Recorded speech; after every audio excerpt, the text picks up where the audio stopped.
A imaxe da fachada occidental da catedral é unha das máis coñecidas no mundo enteiro para identificar Santiago de Compostela. Despois de anos sen poder contemplala, milleiros de persoas senten agora a emoción de poder vela dende a praza co entusiasmo de chegaren a fin do camiño percorrido, da meta acadada.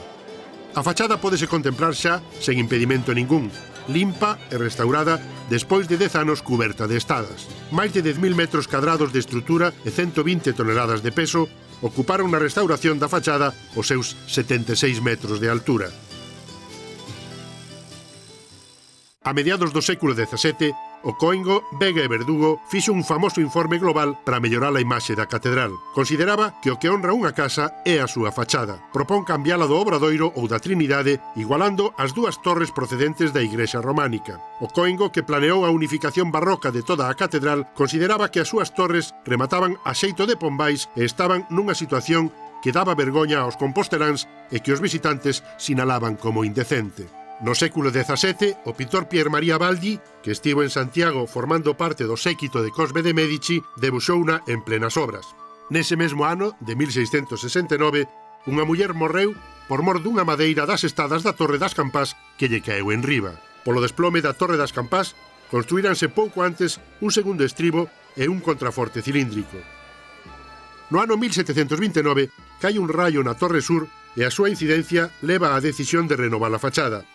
Entre 1738 e 1750, Casas Novoa construe a fachada do Obradoiro que dende aquela preside a praza do Obradoiro.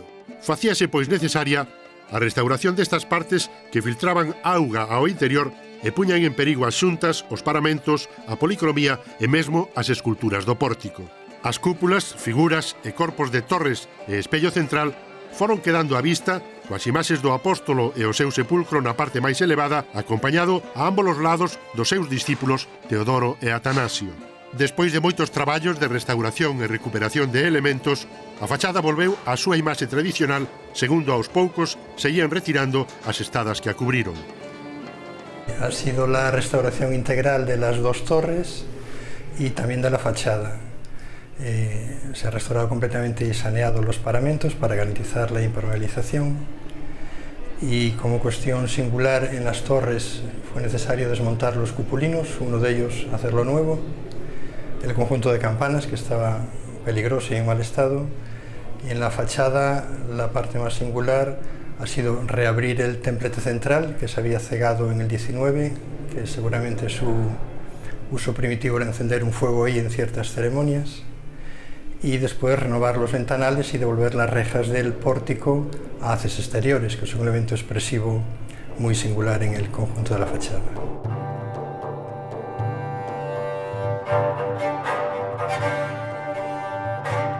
Antonio Neira de Mosquera foi un escritor romántico compostelán que a mediados do século XIX, no libro Monografías de Santiago, recolleu unha serie de relatos sobre a historia de Compostela. Nunha delas, titulada Historia dunha cabeza, foi crítico con esta fachada do Obradoiro a que definía como unha inmensa carteira de dibuxos platerescos. Concedíalle ao seu autor Casas Novoa só o mérito de que a ergueita fachada serviría para preservar da chuvia as apagadas cores das estatuas do Pórtico da Gloria. A fachada do Obradoiro dalle a cubillo detrás dela a construción deseñada e realizada polo mestre Mateo a finais do século XII e principios do XIII para pechar e rematar a catedral románica. Dende hai anos, o Pórtico da Gloria corría tamén un serio risco de deterioro que ia medrando de xeito progresivo. A sucidade deixaba tan só ver unhas magníficas pezas escultóricas e o conxunto arquitectónico baixo unha grosa capa agrisada que non permitía apreciar a superficie orixinal en toda a súa extensión artística. Menos aínda, ver e saber da outrora completa policromía que cubría todas as figuras e decoracións do pórtico.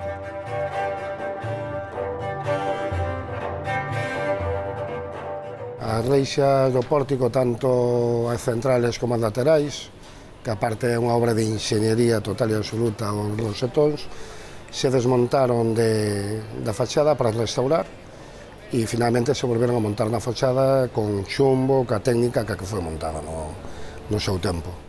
O mestre Mateo deseñou o peche da zona occidental da catedral románica como un conxunto escultórico e arquitectónico. Concibiuno como un espazo constructivo unitario do que forman parte a cripta, o pórtico e o piso superior. Mateo rematou a basílica románica construindo a cripta para resolver o problema do desnivel do terreo. A súa cripta é unha estrutura organizada en función exclusiva do pórtico que sustenta. Foi construída canda el. Non se limita a servir de soporte a un cadro de imaxes. Dous anxos, nas súas bóvedas, portan un sol e unha lúa para alumear o mundo terreal. Sobre a cripta, e baixo unha tribuna superior que preside a imaxe do año de Deus que alumea o ceo, planeou Mateo unha fachada nun espacio ou un ártice aberto, unha fachada exterior. Nos tres arcos da súa planta principal, máis de 200 figuras nos ofrecen a representación de Mateo da cidade celestial na fin dos tempos, seguindo a inspiración do recollido por San Xoán no seu libro da Apocalipse. López Ferreiro ve aquí un compendio da historia da humanidade e un tratado de filosofía da historia. A referencia máis antigua sobre o pórtico, feita por un viaxeiro a Compostela, é a do bispo armenio coñecido como mártir que peregrinou no século XV e que deixou dito: vese a Cristo sentado sobre un trono coa representación de todo o que pasou despois de Adán e de todo o que vai pasar ata a fin do mundo.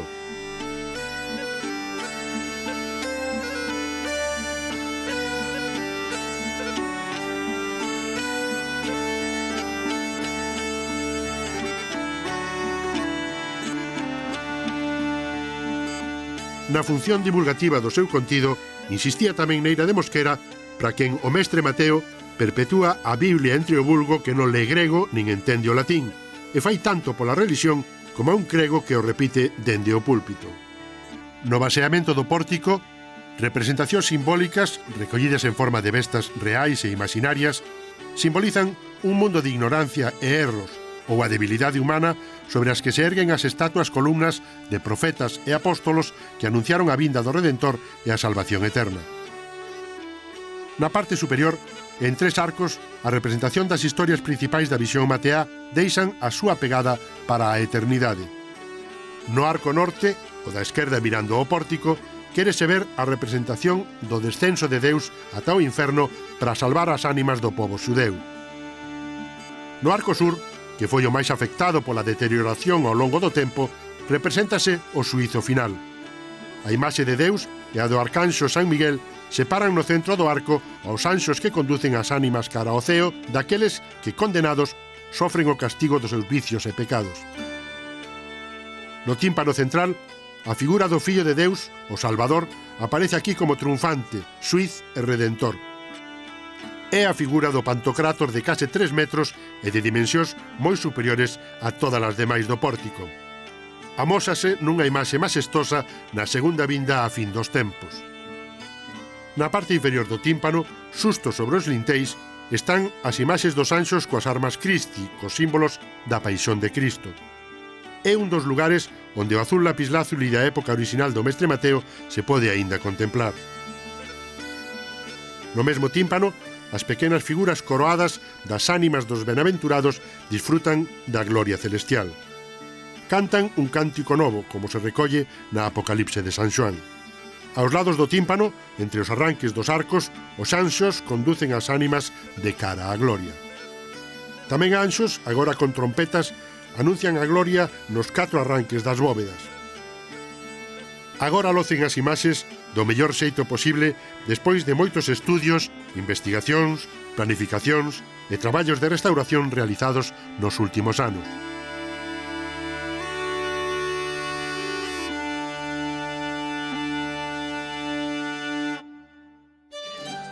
No ano 2008, o Arcebispado e o Cabido da Catedral, co mecenado da Fundación Barrié, puxeron en marcha o proxecto de restauración coa coordinación técnica do Instituto do Patrimonio Cultural de España. Un proyecto como era este, que era un proyecto de restauración en una primera fase, se convirtió después en un proyecto multipropósito. El objetivo de la Fundación no solo era restaurar el Pórtico de la Gloria, sino tratar de averiguar las causas que habían producido su deterioro y, en consecuencia, actuar sobre las mismas para que no se volviera a repetir.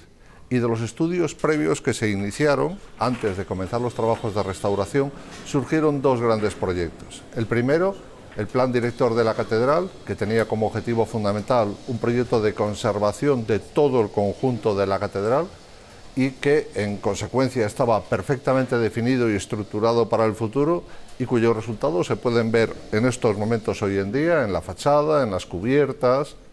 Y en segundo lugar, un proyecto importantísimo, científico, de investigación, al haber utilizado materiales enormemente novedosos, técnicas completamente pioneras, y que en cada actuación fue absolutamente preciso hacer una obra y un estudio muy pormenorizado. O obxectivo era poñer en marcha un plano de actuación integral que puxera freo ao progresivo deterioro que sufría. Porque realmente estamos tocando una de las obras más significativas y más importantes del Románico universal. Y sin duda alguna la importancia y trascendencia del proyecto exigía un estudio científico muy profundo antes de abordar ningún proceso. Tratábase de poñerlle remedio e evitar a perda definitiva de moitos elementos e da policromía que estaba en risco de se botar a perder para sempre. Era unha situación moi grave, moi seria, por moitos motivos. A acumulación de pó que originaba un problema serio para a policromía, porque, entre outras cousas, mantiña como unha especie de esponxa que sostiña a humedad, pero se advertía a colonización biológica moi potente, se advertía unha cantidad enorme de sales, en algúns puntos realmente moi acusada, ademais, a situación moi delicada de moita policromía. En algún caso a policromía parecía que estaba simplemente convertida casi en pó. Estaba rota, disgregada, craquelada. As esculturas tiñan unha imaxe que parecían como de lepra, de figuras de leprosos que van abrindo a carne. Era realmente o mismo que as policromías das roupas, non? Era moi grave, moi seria. É algo que, andando un pouco tempo, fíxose moi evidente era a entrada masiva de humedad. Sí, cuando llegamos al pórtico nos encontramos con una superficie gris, plana, triste, digamos que había perdido la calidad de la policromía que cubría los relieves, que era sin duda excepcional. Una policromía de diferentes épocas, porque se ha ido renovando la decoración pues para adaptarla a la moda de cada momento y también porque estaría muy deteriorada. As investigacións dos problemas estruturais do edificio confirmaron a estabilidade global do pórtico malia os defectos construtivos que tiñan provocado afundimentos no chan e rotación nos piares. Comprobouse a existencia de varias gretas no arco dereito ou sur que viñan de vello. Xa no seu inicio obrigaran ao mestre Mateo a facer algúns axustes por mor do seu asentamento, que principalmente estaba afectada pola Torre Sur ou das Campás. La investigación que yo tuve la suerte de coordinar pues duró aproximadamente 2 años y estuvimos investigando, tratando de hacer un planteamiento global de lo que es el pórtico, no el pórtico como un elemento digamos aislado, sino el pórtico dentro de un entorno con una meteorología bueno, que influye de manera determinante en su estado de conservación y con un edificio que presentaba una serie de problemas que en combinación con esa meteorología provocaban ese proceso de deterioro. Tamén se corroborou a grande humidade e a existencia de sales solubles nos muros e nos recheos arredor do pórtico. Sinaláronse os puntos críticos das entradas de auga e do percorrido ata as figuras policromadas. Os primeiros estudos realizados permitiron xa unha avaliación dos principais riscos ambientais aos que estaba sometido o pórtico e máis a priorización de medidas e técnicas para a súa restauración e conservación.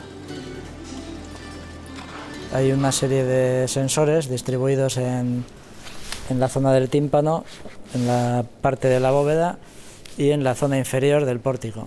Hay otros sensores que están en el exterior y otros que están en la nave central. Y lo que hacemos es, con esa información en bruto, pues la procesamos para poder obtener todo lo que está pasando en el pórtico, para poder procesarlo y buscar en esos datos las causas de lo que vamos viendo y bueno, si hace falta añadir o quitar algún tipo de medición, pues se hace también durante el proceso.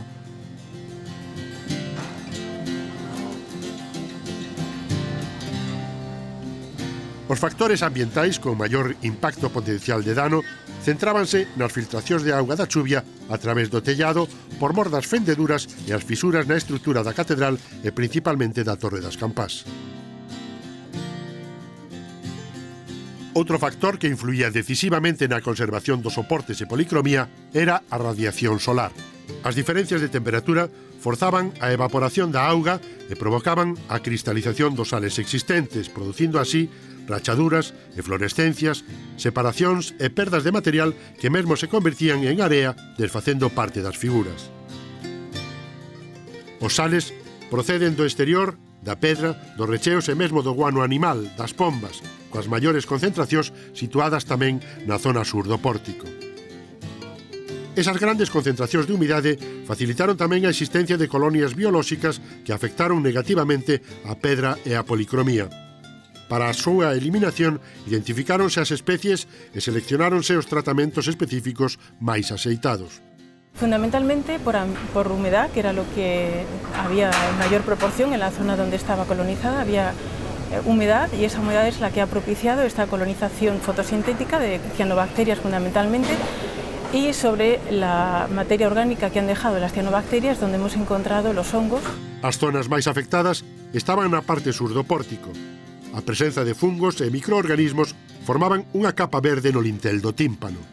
Lo más importante ahora es la conservación, ya que se ha hecho una limpieza, hay que tratar de preservar que esos microorganismos no vuelvan a colonizar. En temas de biodeterioro la labor preventiva es fundamental. Es fundamental no darles los medios para que vuelvan a crecer y la humedad, por ejemplo, es una de las principales factores que favorece la colonización. Máis estudos e procedementos tiveron que porse en marcha antes de entrar a traballar especificamente na restauración e na limpeza da policromía. Das análisis dos materiais, concluíuse que o pórtico está principalmente feito de dous tipos de granito, un de gran máis fino para as esculturas e ornamentación e outro de máis groso para as columnas. Os tipos de granito coincidiron segundo os estudos realizados cos existentes en canteiras dos arredores de Santiago. Tamén Mateo utilizou o mármore na cabeza de San Andrés e no parteluz do arco central, ademais de noutras 3 columnas historiadas presentes no pórtico. Así facíao a semellanza do que sucedía na Idade Media na fachada norte ou as que aínda están presentes na de Praterías. No tocante aos morteiros utilizados, aínda se atoparon algunhas xuntas que estaban feitas con materiais orixinais, pero a meirande parte delas eran de intervencións posteriores nas que se utilizaron cemento e materiais pouco porosos. Moitas delas sobardaban ademais o seu espazo de unión, tapando en moitos casos parte das figuras. Los morteros de cal que estamos aplicando en las juntas son morteros de cal aérea y se están aplicando porque al hacer el picado de las juntas se descubrió que había zonas en las que se conservaba todavía el mortero original de cal, pero en otras no, había unas faltas y había que reconstruirlo. Tienes que seguir un patrón, sobre todo porque necesitamos unas características específicas para el pórtico, que básicamente las más importantes son la transpirabilidad, o sea, que sea un mortero poroso. Necesitamos un mortero poroso porque el problema que había con el anterior es que no dejaba respirar la piedra. La junta es muy importante para el monumento porque es el punto en el que puede haber un mayor tránsito de vapor. Entonces, al estar cerrado, lo que está obligando es a la piedra a que recirculara el agua por aí. Ademais das xuntas de unión das pezas, o estado xeral do granito do pórtico presentaba numerosas fisuras, comenzos de gretas e perdas de volume no que tamén traballaron os restauradores. O meu traballo consiste basicamente no tratamento de fisuras, microfisuras, grietas, pequenas grietas, que están no soporte pétreo do pórtico, que é o material básico. E agora estou na zona dos basamentos e dos zócalos, que é unha das que está máis afectadas por ese tipo de patoloxía, con moitísimas fisuracións, bueno, se podedes ver por aquí en detalle, fisuracións, desplacamentos, bueno, a pedra que se desfai en zonas, por moitos motivos, bueno, foi a que estivo aquí na parte baixa máis exposta, pois, o paso da xente, a manipulacións, a obras, a golpes, soporta cargas estructurais tamén, e se nota pois, na aparición de fisuras, de origen estructural. Así representou o Pórtico da Gloria o pintor ferrolán Xenaro Pérez Villamil, que no ano 1848 visitou Santiago. O pintor non quería reproducir unha imaxe realista e fría como a que os daguerrotipos empezaban a permitir por aqueles tempos. Pola contra, imaxinou a policromía pouco presente xa nesa época no pórtico e plasmouna, pero Neira de Mosquera, que loou ese cadro e a súa representación luminosa, xa deixaba constancia por esas mesmas datas no seu relato da historia dunha cabeza que case desaparecera a pintura dos panos das estatuas, que só se conservaba o colorido de algunhas imaxes. Mesmo criticou a conservación do pórtico coas cores decaídas e brutalmente retocadas nalgunhas partes pola cal. O que si se representa no cadro de Pérez Villamil é o ambiente que se vivía daquela nesta parte da catedral, cando aínda tiña seu altar no centro da nave da soidade. Pérez Villamil reflexou a xente arredor do pórtico e do altar da soidade, cos que máis dunha vez debeu coincidir a escritora romántica por excelencia, Rosalía de Castro. Rosalía captou o sentimento, atinando nas súas evocacións de figuras que hoxe volven verse recuperadas. O sol poniente, polas vidreiras da soidade, lanza serenos raios que firen descoloridos da gloria os ánxeles e o Padre Eterno. Santos e apóstolos, védeos, parece que os labios moven, que falan quedo os uns cos outros, e aló na altura do ceo a música vai dar comenzo, pois os gloriosos concertadores tempran risoños os instrumentos. Estarán vivos, serán de pedra aqueles sembrantes tan verdadeiros, aquelas túnicas maravillosas, aqueles ollos de vida cheos, vos que os fixeches de Dios ca axuda de inmortal nome Mestre Mateo, xa que aí quedaches humildemente arrodillado, falaime deso. Mais coeses vosos cabelos rizos, santo dos croques, calás, e eu rezo. Rosalía capta un pouco o que é o efecto que buscaba o maestro Mateo no Pórtico da Gloria. O maestro Mateo creou unha coreografía complexísima donde as miradas e xestos interpelan o espectador, de forma que cando un entra no espacio envolvente do nártex parece que a presencia do espectador é o que activa as esculturas, como se as extraxera da súa vida mineral e as englobara no que é a vida orgánica do momento específico. Os apóstolos e profetas aos que se refería Rosalía, falando quedo entre eles, están representados no pórtico coas súas cartelas nas que pouco se aprecia na actualidade. Das súas identificacións aínda non hai total certeza. Cando se construiu o pórtico, non estaban definidos os obxectos que se atribúen a todos eles. En ese momento, de finais do século XII, primeiros anos do XIII, pois evidentemente non están tan perfilados como van estar máis tarde os elementos que permiten identificar aos apóstolos, por exemplo, non?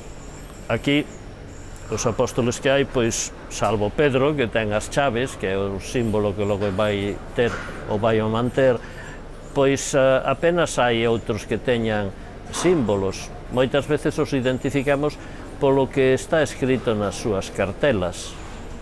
Cando as cartelas se perderon, se borraron esas inscripcións, pois hoxe é moi aleatorio. Son os 4 profetas maiores, Xeremías, Daniel, Isaías e Moisés, canda os 4 apóstolos, San Pedro e San Paulo, e Santiago e San Xoán, dos que non se dúbida da súa identificación. Mateo, posiblemente o equipo de Mateo, quería estudiar a diversidade da figura humana e, por exemplo, isto é genial, porque temos todas as idades e todos os temperamentos do home. Entón é increíble porque os profetas, cada un deles, representa un temperamento e representa unha idade, e os apóstolos tamén representan un temperamento e unha idade. Por eso Mateo é genial. Son estes 2 grupos de figuras os que máis chaman a atención dos visitantes. Neles, os traballos de restauración permitiron deixar á vista unha maior presenza de cor. A percepción da limpeza das encarnacións e das súas vestimentas deixanse notar. O proceso que estiven facendo foi a limpeza das encarnacións alternando 2 métodos. Limpeza mecánica con goma abrasiva nas zonas onde había restos de aceites ennegrecidos e simplemente unha limpeza con hisopos para retirar polvo superficial nas zonas nas que non se aplicou o aceite. O aceite normalmente aplicábase nas zonas que se vían desde abaixo, co cual a zona dos pómulos, por exemplo, estaba máis ennegrecida, e todo por aquí pois non o aplicaron, co cual simplemente con un hisopo humedecido con auga e tapado con papel xaponés para que non solte o algodón non solte pelusa, xa se elimina.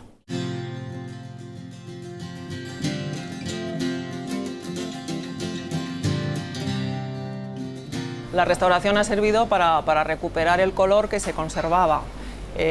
Lo que vemos no es la policromía original, sino restos de las diferentes policromías que han adornado los relieves de piedra. Las zonas perdidas no las podemos recuperar, son los criterios vigentes de restauración y bueno, pues la policromía que vemos es lo que se conserva de lo que hubo. A zona que ten máis problemas de conservación é a do Arco Sur. É a máis castigada pola humidade, onde quedan poucos restos de policromía.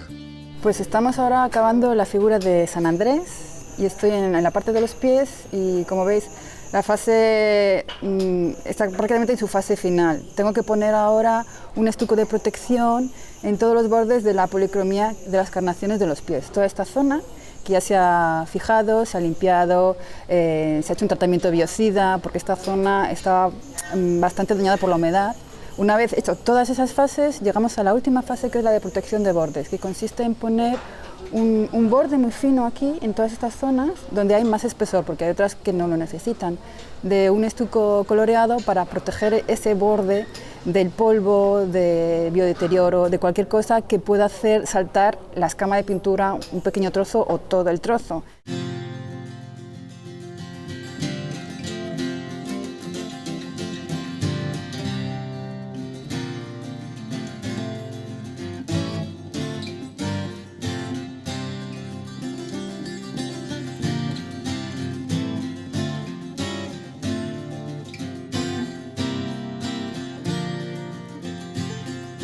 La verdad es que el pórtico es un conjunto maravilloso, por completo, pero en realidad descubrir que queda tanta policromía es lo que más hace al pórtico especial, porque sobre la talla y sobre el maestro Mateo, y eso se sabe que es espectacular, que no ha habido nunca en España ni en Europa una escultura como esta, pero que tenga unas policromías de tanta calidad, pues le da un valor añadido.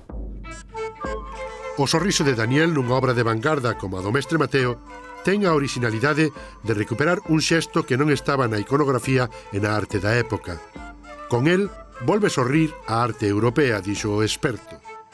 A Biblia conta que Daniel botouse a rir cando demostrou ao rei Ciro que a estatua de bronce do deus Bel era só un ídolo.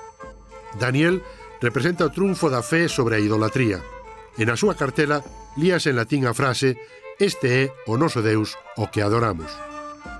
Pero no século XVIII, unhas rimas populares deixaron na xente a pícara interpretación da mirada á beleza da raíña de Saba situada en fronte súa na contrafachada. A imaxe feminina da raíña que admirou a Salomón custoulle unha operación escultórica no século XIX para rebaixar a súa figura.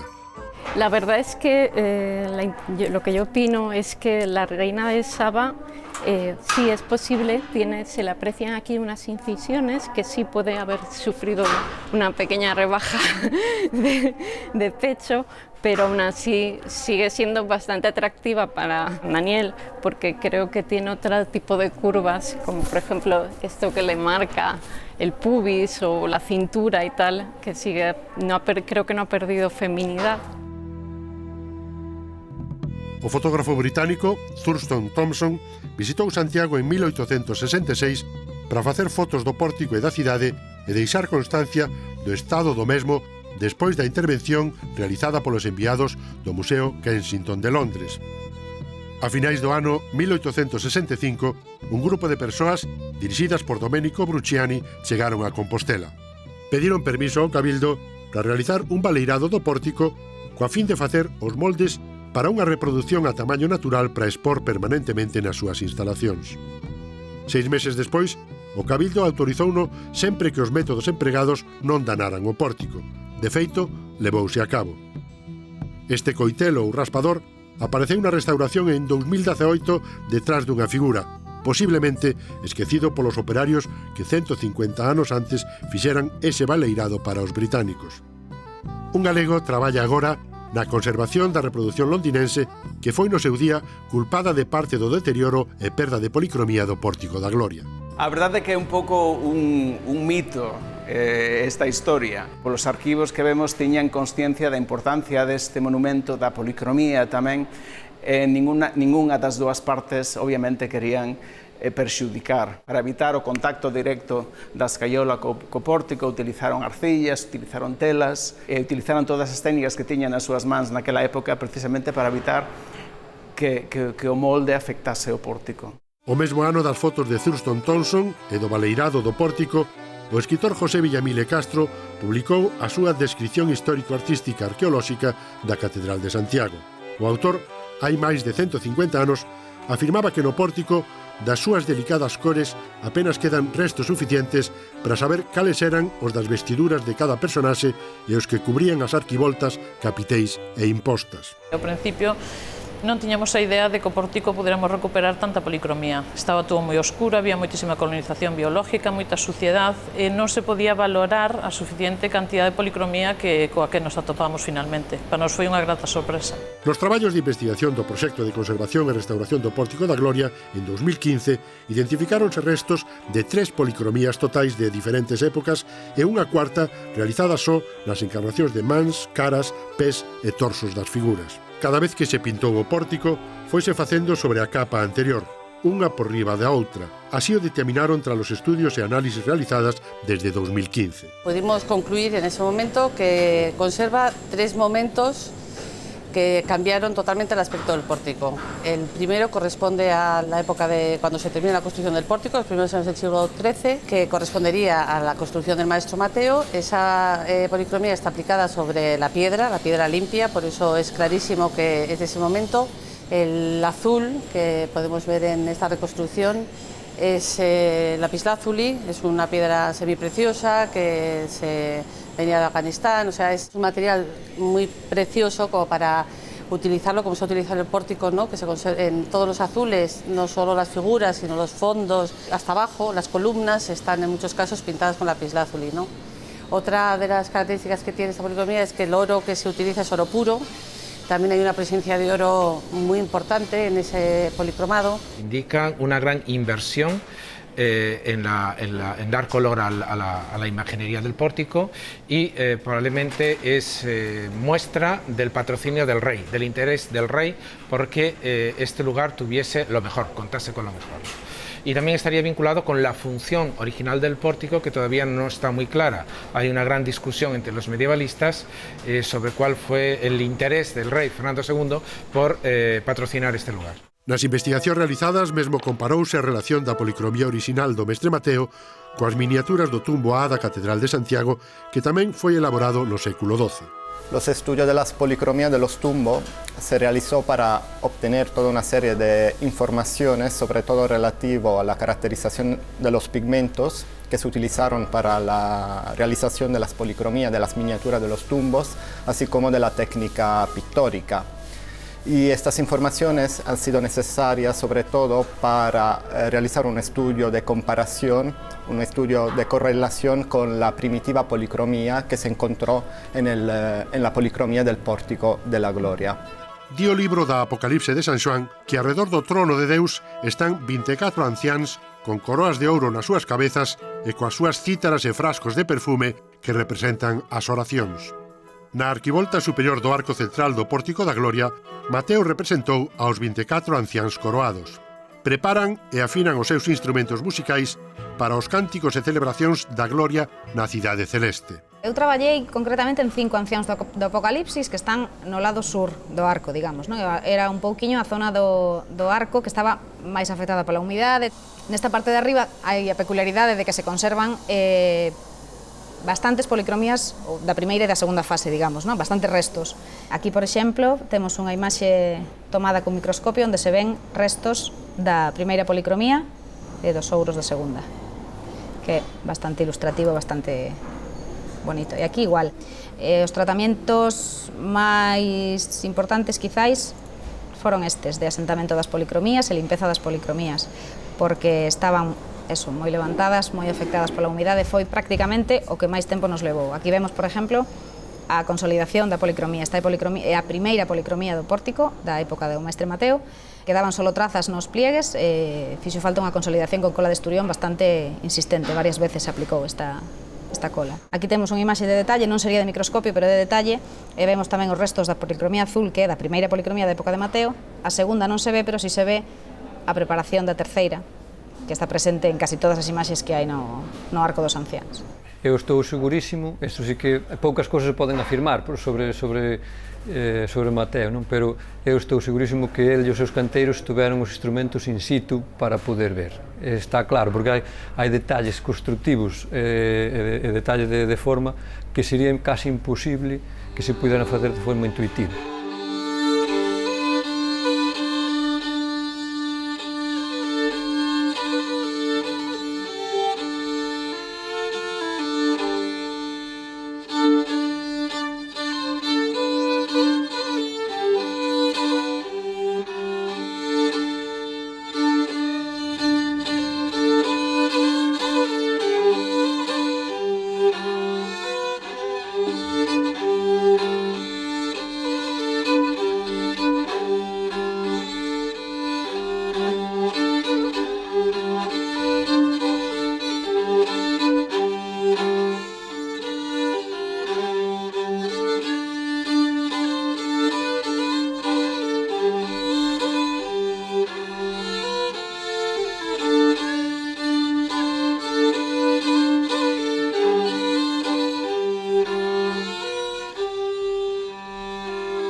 A segunda policromía identificada sería a realizada no século XVI. Nela predominan as láminas de ouro de aliaxe en menor pureza que na primeira. Os azuis pasaron a seren de azurita para sustituir o lapislázuli. El siglo XVI, otro momento importante de obras importantes en el claustro y en otras capillas de la catedral, y en el pórtico se vuelve a policromar. Cambia, porque cambia el gusto, y además seguramente en ese momento ya el pórtico estaría en un estado de deterioro importante como para tenerlo que volver a policromar. Porque en el siglo XVI se construye lo que hoy llamamos Hostal de los Reyes Católicos, el antiguo hospital para los peregrinos por los Reyes Católicos. La construcción de este hospital para albergar a los peregrinos implica la construcción de la Plaza del Obradoiro, que hasta entonces no existía, y había un gran desnivel que se rellena ahora con muros de contención y pasa a convertirse en una plaza pública para recibir al rey, y el Obradoiro se convierte en la puerta para entrada de los reyes o sus familiares, miembros de la Casa Real. Nos achádegos relacionados con esta segunda policromía de comenzos do século XVI foi onde se topou unha sorpresa descoñecida ata o de agora: a existencia de decoración utilizando a técnica de brocado aplicado, unha técnica moi específica de ornamentación que só se utilizou en Europa entre o século XV e XVI e que imitaba os bordados con ouro ou prata nas telas máis ricas da época. Claro, en este momento, a principios del siglo XVI y los últimos años del siglo XV, es la técnica que se considera más exquisita, más rigurosa, porque imita más fielmente esos tejidos. Es un hallazgo sorprendente, muy importante, por la calidad, ya digo, de los brocados, por cómo están conservados y por ser el único ejemplo que hay sobre piedra. Estes brocados son unha técnica de orixe flamengo, consiste en que imitan os brocados das telas nunha lámina de estaño adherida ao soporte. Esa lámina de estaño se fai o recheo con cera de abella e despois se coloca aquí, se adire con aceite de lino. Unha vez adherido, o que facían era douralo e a pincel con lacas pois fan este motivo, estas decoracións. Las primeras investigaciones, al principio se detectaron pues 2 ejemplos solo, pero hemos podido encontrar hasta 10 modelos diferentes, 10 dibujos distintos en 4 imágenes, aunque se supone que estarían todas. Menos de 100 anos durou esta segunda policromía sen que se volvera a facer unha nova. No século XVII, outra vez cambiou o aspecto do pórtico e volveuse policromar e facer un repintado completo. Sería a terceira capa de cor que se lle daba ao pórtico da Gloria. A terceira policromía que se abordaba de xeito total con predominio dos dourados. Es también una policromía de muchísima calidad y recuerda mucho más ya a un retablo. Os restos desta policromía do século XVII son os máis visibles dos que se conservan tras a restauración realizada no actual Pórtico da Gloria. Esta es la que se puede ver en cualquiera de las figuras de abajo y el conjunto del pórtico. En 1651 tenemos la cuarta capa, que es la única documentada en el archivo catedralicio, que es la que se debe a Crispín de Belino, pero Crispín de Belino únicamente policroma las encarnaciones, es decir, los rostros, las manos y los pies, porque el resto servía, simplemente necesitó de una limpieza. Tras a morte do arcebispo de Compostela, Xoán de San Clemente, un novo arcebispo vinculado á familia real chegaba a Santiago para se facer cargo da sé eclesiástica. Maximiliano de Austria tomou posesión como arcebispo no nártice deste pórtico, un espazo coñecido daquela polo nome de Porta da Trinidade. Ao seu tempo, corresponden a terceira policromía e as obras de peche do pórtico e a construción das novas escaleiras de entrada por riba da cripta. Unha morea de documentos recollen a denominación como Porta da Santísima Trinidade. O cabido acorda gratificar ao mestre que fixo os cravos das portas da Santísima Trinidade, pois constáballe que perdera cartos na obra. Sí, curiosamente, cando se cerra a fachada exterior e se quitan as esculturas, realmente procédese a unha especie de elemento de medievalización do pórtico que non tiña anteriormente, porque o pórtico estaba concebido realmente como unha obra de vanguardia, unha obra donde un entraba e víase inmerso en unha especie de realidade virtual na que o naturalismo das esculturas, que con xestos e miradas interpelan ao espectador e parece que un cando entra está activando a súa humanización, e entra unha temporalidade moito máis rápida, como se estuvera en un teatro moderno, envolvente. Todo eso pérdese precisamente cando na época do Renacemento póñense as portas e realmente o pórtico convírtese en unha especie de retablo barroco, algo moito máis estático que o elemento moito máis moderno, vanguardista que había concebido o maestro Mateo. Tamén como Porta da Trinidade se nomea cando se encarga aos barrendeiros que teñan limpas e barridas as escaleiras, lonxas e pórticos de Praterías, Cambias e Trinidade no ano 1611. De feito, agora podemos ver sobre a estatua do apóstolo que ocupa o parteluz o capitel da Trinidade coas figuras de Deus Pai co Fillo Neno en brazos, e sobre eles a representación do Espírito Santo que no seu día perdera a cabeza da pomba. Recentemente, fixéraselle un engadido feito de escaiola que por falla de interés artístico foi agora retirado polos expertos. O capitel complétase coas imaxes dos anxos a cada lado da Trinidade. Estaba policromado no seu día e mantén aínda parte da súa cor. Mesmo en riba do capitel da Trinidade, a figura sedente de Santiago ocupa a zona principal do parteluz. Na súa cartela explicaba a razón da súa presencia coa frase en latín que decía «Misit me Dominus», ou o que é o mesmo, «Envioume o Señor». Non pode extrañar a súa presencia en lugar tan principal. Esta é a súa basílica, construída para guardar os seus restos e a súa memoria. Santiago está aos pés da catedral recibindo o peregrino, pero iso ten unha doble lectura, porque por un lado é o Santiago que recibe o peregrino, que ven a velo, pero por outro lado había toda unha tradición na Idade Media que Santiago era un santo psicopompo, quere dicir que era un santo que axudaba as ánimas a chegar ao máis alá. E de feito é unha tradición popular que pervive ata o século XX. Entón, de algún xeito, Santiago axuda o peregrino a chegar á meta, pero a meta é unha metáfora da vida, pero tamén é unha metáfora do máis alá. E o pórtico ten moito de unha imaxe do máis alá. O apóstolo Santiago do Parteluz ten unha man na cartela e a outra pousada sobre o báculo. Un báculo en forma de tau que pasaría a ser o símbolo representativo dos bispos de Compostela. Unha copia actualmente no museo foi utilizada na súa visita a Santiago por Xoán Paulo II. Máis de 2 meses de traballo investíronse só en limpar e restaurar esta imaxe central do apóstolo Santiago.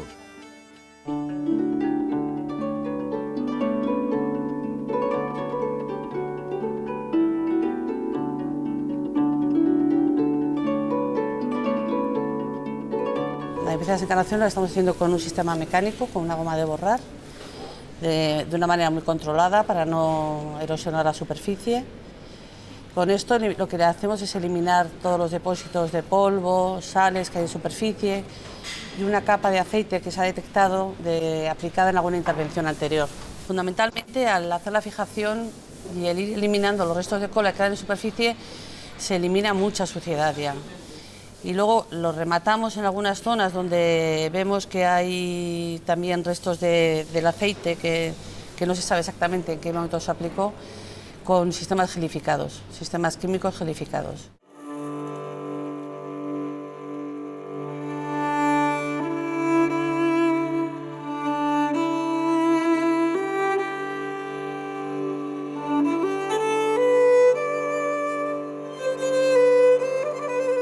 A figura sedente do patrón apostólico ao que se dedica a igrexa sitúase sobre a árbore de Sesé. Nesa columna de mármore represéntase a xenealoxía humana de Cristo ata a Virxe María. Xeremías anunciara que de Sesé nacería unha rama da que viría o Salvador. Na parte baixa da columna están os ocos da pegada de Deus, e na superior aínda se mantén a presenza de policromía sobre o mármore. Pórtico de la Gloria is extraordinary. I don't think I've seen anything like it. In fact, it's remarkable on so many levels. First of all, as a restoration, I have been very impressed by the care, the deliberation in the restoration, so that this was not a restoration that was going to be completed in 2 years or 5 years.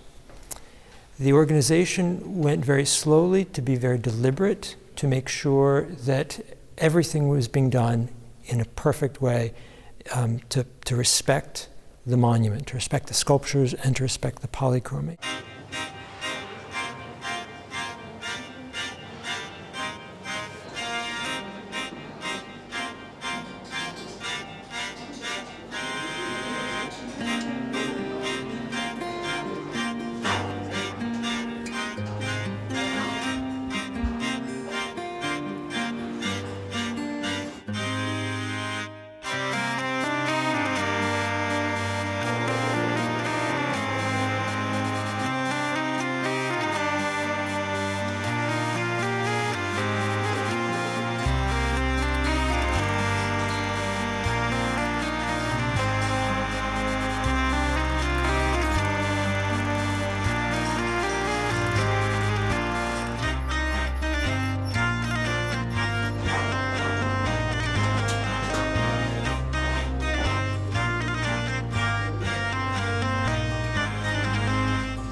O nome do Pórtico da Gloria non foi utilizado ata hai 150 anos.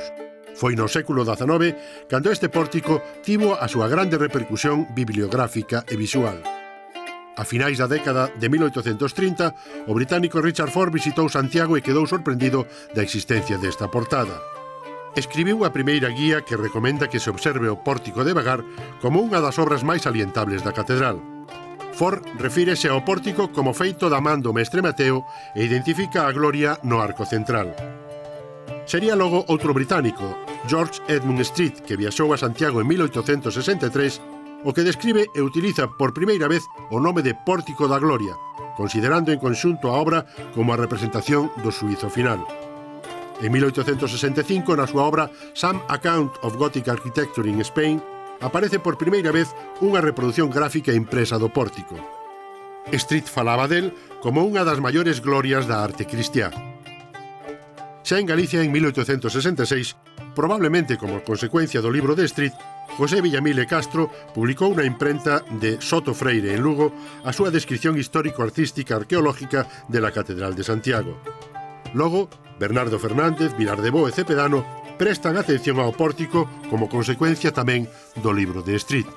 En 1884, Galicia Diplomática adícalle unha atención específica ao pórtico. Pero foi en 1892 cando se editou a primeira monografía do Pórtico da Gloria. Non podía ser outro o seu autor que o coengo López Ferreiro, que publica a súa obra El Pórtico de la Gloria, adicándollo ao Cabildo Catedralicio.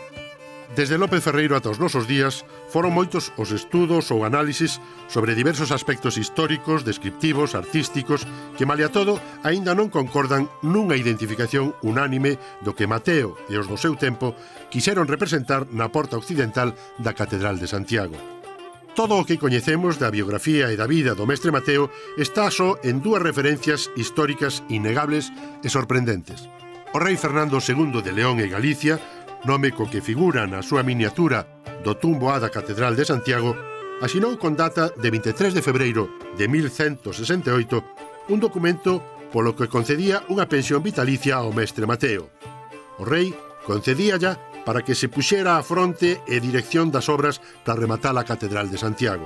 É unha especie de paga vitalicia que se lle dá a alguén como maestro de obras que xa está evidentemente reconocido como unha figura importante no contexto das obras da catedral. E confiando en él, no seu prestixio, dáselle esta paga vitalicia para que termine a catedral. A outra fonte sorprendente que deixa evidencia da existencia de mestre Mateo está nos linteis do pórtico que se colocan o 1º de abril de 1188. No texto que se deixa para o futuro non se nomea a bispo nin a rei ningún. Só se deixa para a historia o nome do mestre Mateo que o construe di a fundamentis, dende os seus alicerces. E o rei dalle unha pensión non mentras traballe, sino ata que morra. É dicir, é un persoeiro moi especial. El era tamén, penso eu, moi consciente da súa valía e da súa personalidade dentro do mundo da arte dese momento, cando evidentemente non menciona na súa obra para nada ao rei que está pagando. En 1188 non é que coloque os dinteis, é que precisamente en ese ano morre Fernando II e non aparece para nada, e Alfonso IX tampouco. É dicir que el síntese un pouco o gran señor, diríamos, que fai a obra e que é o que hai que recordar. O vencello da monarquía coa catedral era forte nese momento. Os restos do rei Fernando II nos seguintes meses serían precisamente os que ocuparían unha das tumbas do Panteón Real da Catedral. Aínda así, pasan sen gloria. Do bispo de entón, Pedro Suárez de Deza, tampouco nada se di. Só o mestre Mateo é o protagonista. Era orgullo da cidade, é orgullo da Catedral de Santiago, orgullo do Templo Xacobeo. De feito, a súa memoria previve ata hoxe. Se ben en 1188 se colocan os linteis, os expertos están de acordo en que ata o ano 1211, cando se celebra a consagración da catedral, non se pode dar por rematada a obra do mestre Mateo e da Igrexa románica. Coas obras do pórtico, o mestre Mateo rematou a catedral románica que se comezara máis de 100 anos antes. Decidiran sustituir a antiga basílica reconstruída tras a destrucción de Almanzor a finais do século X. O bispo Peláez e o rei Afonso VI puxeran en marcha un novo edificio que puidera acoller aos peregrinos que acudían a Compostela. Rei e bispo sí que deixaron no ano 1078 para coñecemento de todos os seus nomes nas xirolas sobre os capiteis da Capela do Salvador por onde se iniciaron as obras de construción da catedral románica.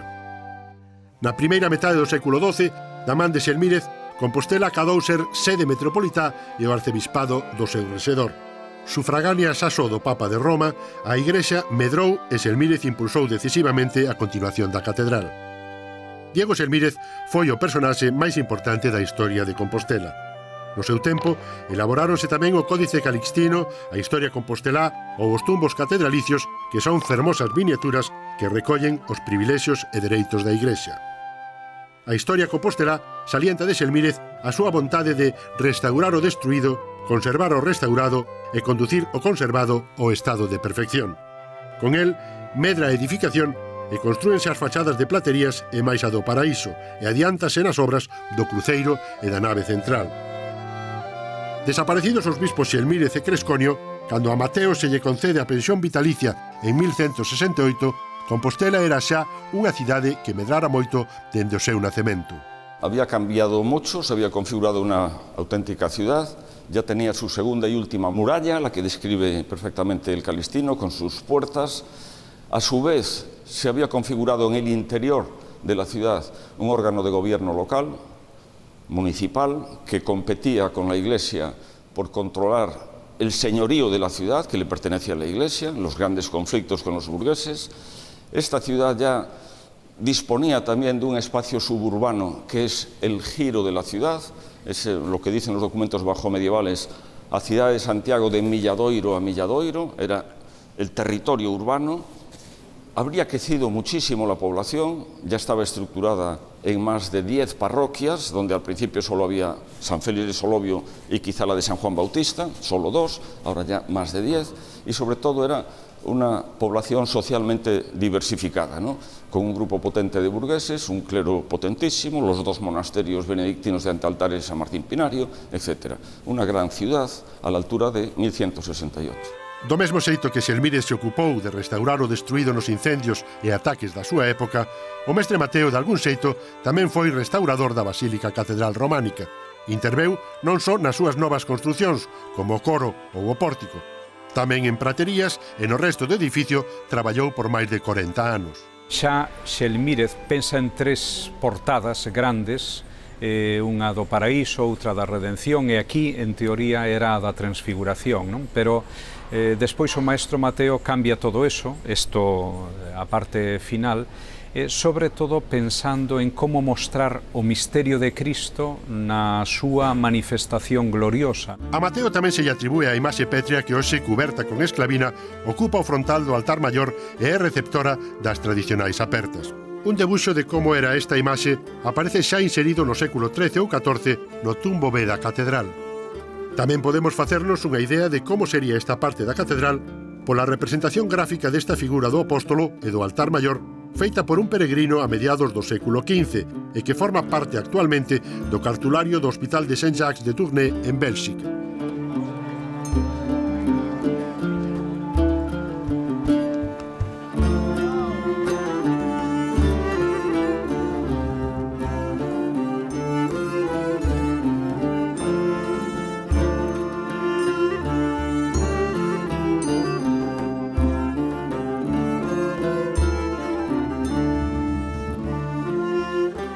Todas as incidencias, estudios e tratamentos que se realizaron recolléronse nunha base de datos.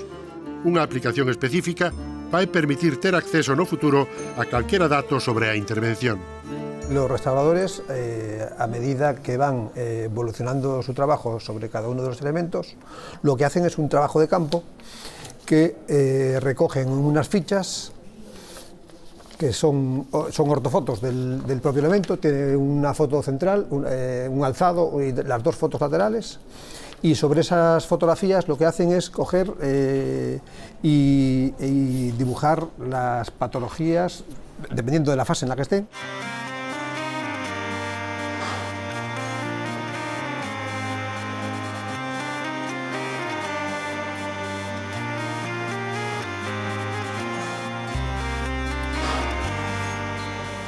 Trabajar aquí significa trabajar en una de las mayores obras de arte medievales a nivel europeo, sea por su calidad de materiales, de ejecución y sea por su complejidad técnica.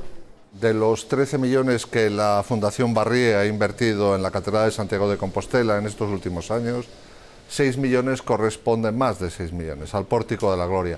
Pero creo absolutamente que esta inversión realizada por la Fundación Barrié va a tener un retorno multiplicado para Galicia, sin duda alguna. Y no solo desde el punto de vista económico, que también, sino también desde el punto de vista de la imagen, tanto nacional como internacional, y la proyección y la reputación de abordar un proyecto de esta envergadura. Creo que a emoción de poder volver a contemplar todo o conxunto é certo que será grata para calquera visitante. Teña un especial coñecemento do mundo da arte como non o teña, porque o pórtico é moi expresivo. Cando faz unha restauración xa sabes que sempre hai opinións para todos os gustos, pero nós o que intentamos é facelo o que consideramos que é o mellor para a obra. El resultado final yo creo que es muy satisfactorio, estamos todo el equipo muy contentos porque realmente se han estabilizado los materiales, tanto la piedra, el granito, los mármoles como la policromía. A partir de ahora queda el reto de la conservación, ¿no? Y de que no vuelvan a incidir en él los agentes de deterioro. A cartela que leva o profeta Xeremías decía en latín: todo isto é obra de artistas. Serafín Moralejo aplicoulle a frase tamén aos que, canda Mateo, fixeran o pórtico hai máis de 800 anos. Todo isto é obra de artífices. É dicir, o texto de Xeremías ven dunha acusación aos idólatras, entón resáltase que as estatuas non son máis que obra humá. Pero neste caso eu penso que é unha especie de firma anónima e colectiva, chea de orgullo dos artistas do pórtico que quixeron ali deixar claro que aquilo era obra de artistas. A mesma frase pode que hoxe tamén se poda referir a quen en todo este tempo de estudio e traballo deixaron a imaxe que vai ter nos próximos anos. É unha obra que lle colles cariño, entonces cando teñamos que irnos de aquí, pues sabes que non a vas a volver a ver en estas condicións cara a cara casi. Non te das conta da calidade que ten e da grande obra de arte que temos diante entre nas mans mentres non a tocas. Unha vez que estás encima, estás traballando nela, cada día sorpréndeche algo e maravillaste de algo. Eso é o máis, creo que é o mellor deste traballo. A sensación, date a sensación de pues, ser testigo da historia, ¿no? De algo que un monumento que foi observado por miles de persoas ao longo dos séculos. Lo veo como un pouco un regalo para toda esa gente que no sé, que viene al pórtico buscando, no sé, un alivio, no sé, una especie de milagro, quizás. Y bueno, pues se lo regalamos a todos ellos. Caminantes, creyentes y amantes del arte.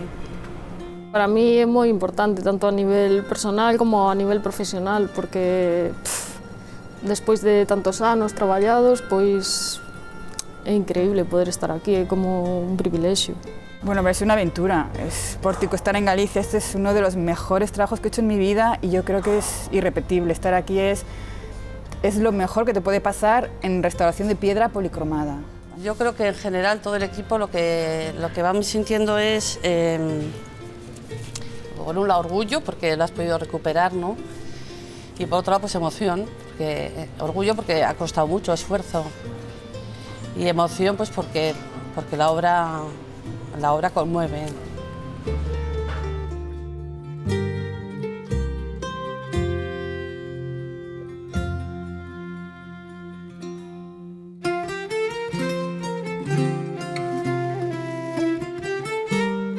Yo pienso que el maestro Mateo quiso demostrar al peregrino lo que es la grandeza de la gloria y el poder de Dios. Y a la vez también yo creo que él pensó en el sosiego y en la serenidad del peregrino que después de tantos kilómetros recorridos para venerar la tumba del apóstol se encontraba precisamente con esta majestuosa obra.